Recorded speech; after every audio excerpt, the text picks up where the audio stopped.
Ndërkësh në një rritje duke arritur në 21.1%, por megjithatë, praktika e drejtanishme sugjeron se ky subjekt nuk do të pranonte të hynte në një koalicion qeverisës pa marrë një pozicion të lartë, siç është ai i kryeministrit. Por duke qenë se lëshimi i postit të kryeministrit nuk pritet të ndodhë nga partia e parë, mendoni se rrezikon Kosova të hyjë në një tjetër bllokim politik për shkak të ndarjes së posteve? Po e kem thonë zonë Zëndeli se qëllimi i postit të presidentit që kanë bo, që është e kalon qëllimisht, bëse gjithë liderët të për para dhe tasht, për damin e Kulaqit në këtë formë, pelen këtë hendek dhe këtë bëshlluk politik. Dhe ky pozicion i ka rrit ambicet për me do Kulaqin ende më shumë. Dhe zoti Kurti tash duhet besoj që den dhe duhet të bëj kalkulime në të mirë të shtetit dhe të parti politike që duhet të doj Kulaqin. Edhe më shumë tash, e kem thonë, nëse shën gjë ka me do Kulaqin ende me qeveri, se mos i ka 50%. Dhe tash, qysh i dojnë është mas miti, po në besoj që posti presidentin nuk i takon zotit Kurti, duhet kja jap opozitit qof LDK-s, qof PDK-s nëse shkon në marrëveshje politike dhe shpresoj se ma për të afër e ka LDK-n si ka pretenduar gjithmonë i ka bo ftesa për bashkëpunim zgjedhjet e kaluara në vitin e kaluar dhe për nisa pjati faktit, po pse jo dhe me PDK-n. Po PDK-ja ka polarizime të fella me lëvizjeve vendose, e dim ato ofendimet, ato polarizimet me styre dhe shpresoj të qetësohen gjakra dhe të vinë një marrëveshje. Si do qoftë, cila që do një qeveri është e mirë për shtetin, për sobranin dhe të krijon institucionet pavara ligjore. Kaq i duhet shtetit të Kosovës dhe të krijoj kuqe sa më të mirë për popullatën, t'ja lehtësoj jetën pensionerëve, invalidëve të luftës, shoqërisë gjithë dhe mos të ketë ndarje qish kanë filluar dhe qish kanë bërë motin dansim me politikë, se politika i shkatërroi familjet në Kosovë, të ju se di andena si është, kemi informacion, po këto Kosovë definitivisht janë nuk folin vlla me vlla, motra me motra për parti politike se ka shtije ngërça politika, qoftë partitë opozita, qoftë ato, sidomos lëvizjeve vendose dhe i ka përqarë të dëmshme dhe këto mund të ardhe të konfliktet mes familje dhe mes popullatës, që është të dëmshme. Kush shumë, më mirë fiton. Dhe unë mendoj këtë nuk du t'ja lejojmë edhe si popull, edhe si qytetarë që të bojmë si dëm kundër vetvetes dhe kundër shtetit tonë. Se fund në fund jemi shqiptar, prap do të ulemi bashkë, prap do të pim kafe, kush më i mirë fiton, si lojë futbollit. Kush më të mirë, mund jap dorën kash. E ka vëllu sovran në rregullimi. Edhe këta nuk duhet bëj kësi polemika, kësi populizma, këtë asi pyrje deri në atë masë mund të vi lartë qoftë edhe dhuna, unë asnjëherë s'kisha dash kësi politika me pas shtetin tem, asë është tjetër me në Ballkanin Perëndimor, po ja për këta politika nuk po zgjedhen form as mënyrë për të arritur të vota dhe për t'i përqa popullatën Kosovë që është e dëmshme dhe nuk duhet përdoret asë se kjo formë e zhvillimit të politikës në Republikën e Kosovës dhe askund tjetër. E Sherzolimi, ndërkaq Lidhja Demokratike e Kosovës në këto zgjedhje kishte si bartse të listës ish presidentin e vendit duke arritur të marrë 17.6% të votave, një shifër që thjesht e kthen atë pranë rezultatin e shkurtit të vitit 2025. Por, nëse ky kombinim me ish presidenten vetëm sa përsëriti një rezultat të mundparshëm, pa bërë ndonjë kapërcim të madh, a mund të konsiderohet ky votim si një sukses i vërtet apo nga ana tjetër kemi një stangim për këtë parti, le të themi? Po besoj tash e dim atë goditin që e marrë LDK-ja gjatë zgjedhjet e vitit kaluar dhe ky rikuperim besoj që është një rritje për 5 mandateve, besoj që është i mirë, po jo edhe sa është dash të bie vota nga zënia Osman ish presidentja dhe një farforme këtu popullata e din me mas, si themi gjithë na e din njeriu dhe e dim shumë mirë që ato të kaluarat zonës Osmanit qofshë mos të përsëritet më dhe ke kohë shumë e vogël nga zona Osmanit për të kallëzuar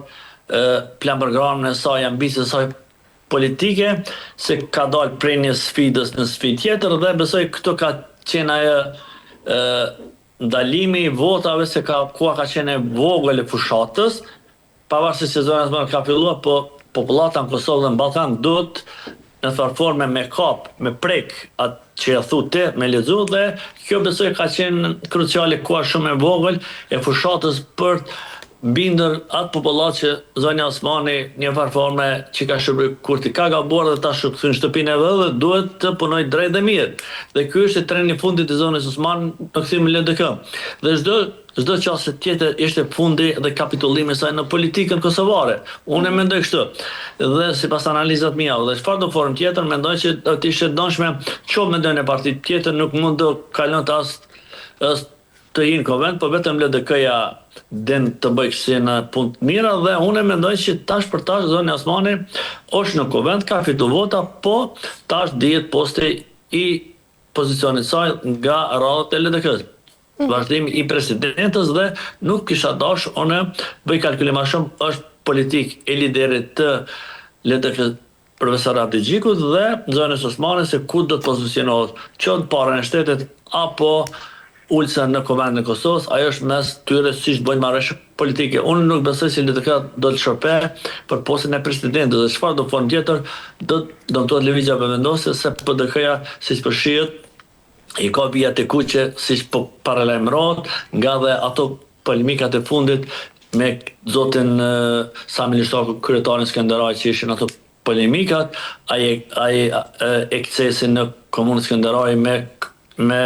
zamës ministrin e lëvizjeve vendosje dhe kjo e ka thellu ende një marrëveshje që nuk peshoj që mund të vijë se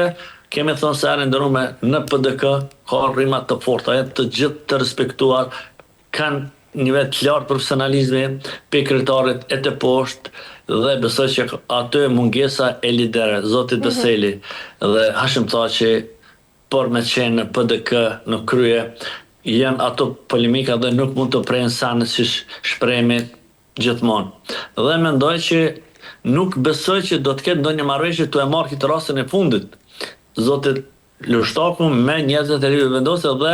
qumin e njësi speciale në Skënderatje për këtë vetëm e vetëm për të bërë populizma dhe për të dëmtuar vlerat e luftës të që zotin Lishtaku. Nuk mund ta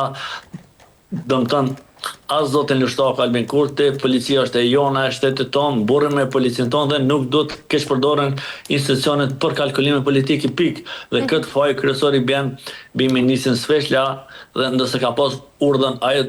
do të mirët vesh qoftë tash apo ma vonë, por nuk do të përdoren policia për partinë apo për njerëzit e saj që mund t'i shërbejnë një më caktuar se Sami Lishtaku ka qenë luftëtar general, mund të ketë ekscese, po jo as nivele siç me qunë një njësi speciale atje dhe njësin antiterroriste fitin, dihet për çfarë shkot ajo dhe me shku me terrorizua atë popullat atë të lapdishme që kanë dhënë gjithçka për shtetin e Kosovës dhe sidomos zoti Lishtaku është e papranueshme për çdo politikan, për çdo profesionist, sidoqoftë. Nëse jam në kërkojna policia është e shtetit të Kosovës e gjitha qytetarët e Kosovës në burrë me ta dhe nuk do të kesh përdorur nga asnjë parti politike, as më pa nga lëvizja vendosë dhe ministri Sveshla. E qartë, mirë zërimi për të mbyllur, ndërkaq a duhet pare gjithë kjo rënje drastike e pjesëmarrjes një ndëshkim i hapur për të gjitha partitë politike, të cilat në fushat shfaqen më shumë inatet personale se sa plane konkrete për qytetarët e Kosovës? Unë mendoj kjo është inate personale ka pas dhe shumë jashtë zgjedhje. Shumë është jashtë zona Zëndeli. Këtu Albin Kurti ka bë populizma dhe ka dashur me kap kryeprokurorin. Ka dy qëllime. Gjitha këtë të dalin në pa që ditën vijim dhe këtë besoj se Kurti nuk do të arrin se zoti Supe e ka paditur Këshillin Prokurorial në gjykatën themelore departament administrativ se ai konkurs është antiligjor, antikonstituse, çështja e mos emërim nga ish presidenti Osmani nuk ka dhënë epilog dhe duhet të shërtohen të gjitha, duhet të ndjekën procedura ligjore me atë konkurset të gjitha ka kaluar super dhe as ka nxjerr kurrë dhe ajo është pjesë e fushës tjetër dhe jo politikës dhe këtë Albin Kurti po din me përdor moment caktuar që do ta dëmtoj dhe fajin kryesor për çumin në zgjedhje sovrane dha është Albin Kurti ligje vendosë. Dhe prapë nëse mendon reprezentantë pas do ta reprezentoj 100 herë. Nëse prapë mendon se Kurti me çu shtetin në zgjedhje do të bie edhe më poshtë. Edhe më poshtë se populli qet populli tul. Dhe këtë e ka bërë shumë mirë dhe prapë do ta bëj për çdo politikan dhe jo vetëm. Edhe për Albin Kurti dhe çdo politikan që mundohet me bo dëmë popullatën dhe ka përdorë zoti Kurti të gjitha resurset e shtetit dhe për të fitu vota, po sovrani nuk blehet, qytetari nuk blehet dhe nuk do të blehet. E qartë. Mirë, zoti Alimi, kemi arritur në fund, ju falenderoj për çdo informacion. Ishte kënaqësi. Faleminderit, kënaqësia na sjellës. Mirë, shikues nderuar, kemi arritur në fund tashmë, bashkë do të shihemi sërish nesër deri atëherë, mirupafshim.